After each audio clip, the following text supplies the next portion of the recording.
Well, Mike, I was looking at our recent videos, and the one about getting off the floor for older people was extremely popular. So, what did we do as a result of it? I was reading the comments, and what did they say? Many of our viewers asked how they can get off the floor after having a total knee replacement, a total hip replacement, or just painful joints in general because they found that video too difficult for them. So if the viewers want something, we're going to provide it. So we're going to answer the questions, how you get off the floor after knee joint pain or replacements. Bob and Brad, the two most famous physical therapists on the internet. I'm Brad. I'm Mike, and behind the scenes we have Bob, and together we are the most famous physical therapy team on the internet. In our opinion, of course. I want to say this part. And please subscribe if you haven't already, even if you don't like the video. I never say that part. Now, before we get into showing you how to safely get off the floor after a knee or hip replacement or some severe joint pain, particularly a replacement, you need to contact your doctor and find out if you have any precautions about kneeling on that replaced knee or doing such of a task like this. Because if it's been within a year, it's probably a red flag and he's going to say no, but you need to contact your orthopedic doctor and find out what precautions you have. Now, we realize Bob, Brad, and myself have not had joint replacements yet. However, we have worked with tons of patients over the years working on this exact scenario, so we do have some experience with it. That's right. And I always called the doctor and said, is this appropriate for this placement? They respond back quickly and it works out well. So, shall we get on with it? I think we should. Okay, we're going to go through this step by step on how you should approach or deal with falling, okay? Mike, what's the first thing? The first thing you want to do is just make sure in general that you carry some sort of alert system that can get you help, whether that is your cell phone, a life alert button, or maybe you're in assisted living and you have some type of call light. Make sure they're within reach or with you at all times if you are prone to falling. Oh.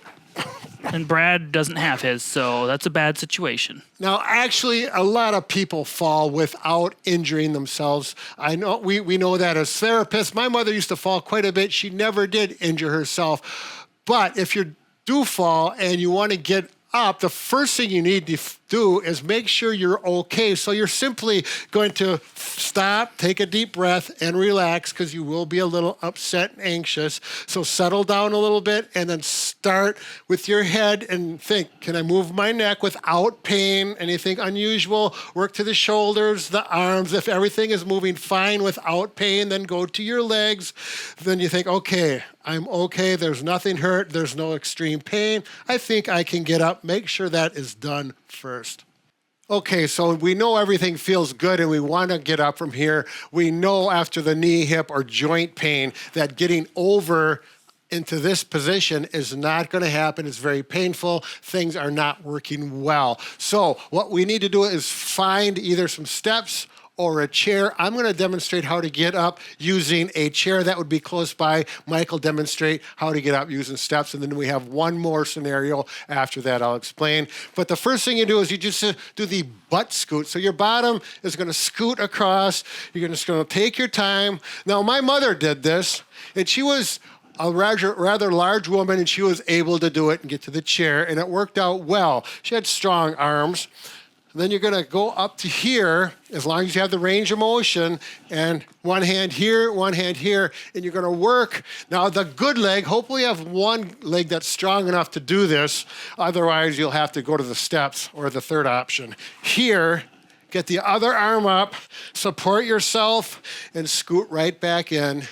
There. Again, that does take stronger arms, good range of motion, and if that's not going to work for you, I'm going to go to option 2 or 3. And then at the end of the video, we're going to show you how you can do some arm exercises that are very simple, do not require going to the gym, that'll help you do these things independently. Okay, so Mike is going to demonstrate if you have chairs available. He's already assessed himself. He knows he has no broken bones or feels pretty good about it. Go ahead, Mike. I may have a broken spirit, but anyway, we're going to show the stairs. You said chair. I did. I'm sorry. Anyway, so what you want to first do is get into that position Brad was in before, and you're going to do butt scoots, but the stairs are often easier. And again, if your legs aren't working too well or they're weak or painful, you can kind of drag them, but you need more arm strength. If you have one good leg, try to scoot with the good leg, pushing back. But you notice a stair is much shorter to the ground than a chair is, making it easier. So what you want to do again is you're essentially going to do a tricep dip here. I'm going to push up. If your arms are too weak, push with the good leg here. Try to get your butt on that first step. Oftentimes we want to work up to like 3 or 4 steps up because it's going to be a lot easier to get up than 1 step off of the ground because it's not very high. So you're going to do the same process numerous times. Often once you get here, then grab the rails, and it makes it much easier to get back into a standing position like this. And I've actually worked on butt scoots with people in the hospital recently, and it does work. Right. I've got one more option. Go back to where you were on the top step. And let's say 2 things. Maybe you only have 1 rail to grab, and this is the open side of the step. So imagine that's not there. I'm going to suggest take the good leg and bring it down to the floor, and then you're going to reach over to here and grab, there you go, perfect, and use that to stabilize yourself, the strongest leg. There you go. All right. That's nifty. Yeah. So, yeah, the steps can be really handy, but what if there are no steps available? This is the other option. But you're going to need a chair. Now, this is something, excuse me, I'll be right back. All right, I'm back.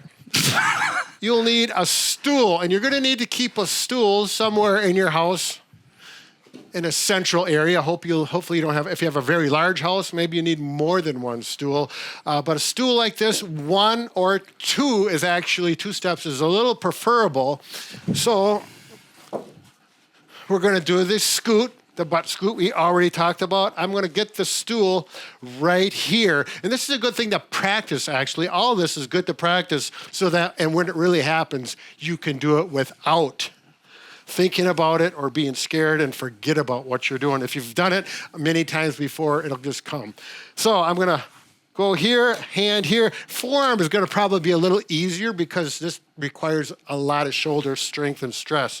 So I'm going to go here, or the forearm on the first stool. Same as the stairs, easier to go up 6 inches versus 17 inches. Then I'm going to go up 1 more time right to there. We've got some armrests here. And we're going to hand on the top stool on the seat pan of the chair, scooch over. There we go, and back. Again, what do you think, Mike? That's a pretty nifty idea, but yeah, they have to have a stool. But for practice sake, this is a very good option. And if you're going to practice and you don't feel comfortable getting to the floor initially, you should definitely have someone with you that's able to help you get up. Now, we realize that some people may feel intimidating doing all this right away, and you have weak arms. So we're going to show you a couple exercises you can do at home. That's right. Now, if you do need some help and you haven't done it before, like Mike said, get some help. So you're going to take a belt. Now, this is a really long belt. It's a little excessive. Yeah. You could fit 2 Brads in there. It fits all ranges of body sizes. But the idea is just take any belt that fits around the person. You don't put it through the loops of the pants. You simply put it above the waist, and then we have, go ahead, show how they will grab. This is called a gate belt. This is a little loose. You'd want it a little tighter, but you would grab a gate belt. You normally do an underhand grip like this because you're going to be a lot stronger. If you're really weak, have the person do both hands, which I've done to someone, especially if they're lowering to the ground. And obviously, they have to have good mechanics and squat down with you when going up. You don't just want them to yank on it like that. Yeah, because if you are helping someone that don't have a belt to hold on to, you end up grabbing their clothing. And giving them a big wedgie. Unfortunately. Yeah, it's not fun for anybody. And if you grab their arm, sometimes their arms are frail, and you can actually hurt their arm and go down at the same time. So a belt is really helpful. Now, how to get your arms stronger so that you can do these things independently. Mike's going to show the first one in a chair. We always call them wheelchair push-ups, but you can do them in a typical chair, firm chair with good firm armrests. Go ahead, Mike. They're just a dip in a chair, but if you have a wheelchair, it's the same concept. Anyway, what you're going to do is scoot your butt to the edge like any standing up, and you're just going to work on simply standing up and sitting down, but instead of pushing with my legs and make my legs do the work, I'm going to not push much with my legs and just help a little bit. And I'm actually going to use my arms as hard as I can. And I'm going to go up to here so my elbows are straight. I'm not going to stand all the way up. Again, if you're too weak, the benefit of this is you can push with your legs. But over time, try to do more with your arms.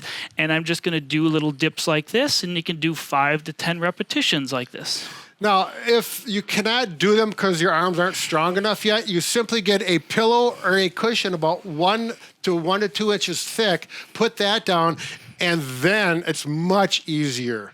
Yes, and then just go up and go down slow too. Don't let fall because your muscles are going to work in both directions, going up and down like this. That's right. You know, in the clinic, I always tell my patients, this is a no plop zone. In other words, no plopping down Is that into like your no chair. wake zone? Same thing? Yeah, but it's a no plop. You cannot plop into the chair. Now, if this seems easy, you can progress to doing countertop push-ups, or you can go to the floor even. Do you want to show the countertop ones? Sure. Oh, so we're talking about these dips. This is going to be more advanced. A lot of people will not be able to do this, so don't think you have to get to this point. The wheelchair push-ups is accessible. If you're able, you can do this. And also push-ups. The first push-ups, because you need some of that forward pushing as well, is wall push-ups. Just like this. Arms out here, feet about 2 feet back. The farther back you go, the harder it is. Make sure you have shoes on when you do this so your feet grip and don't slide onto the floor.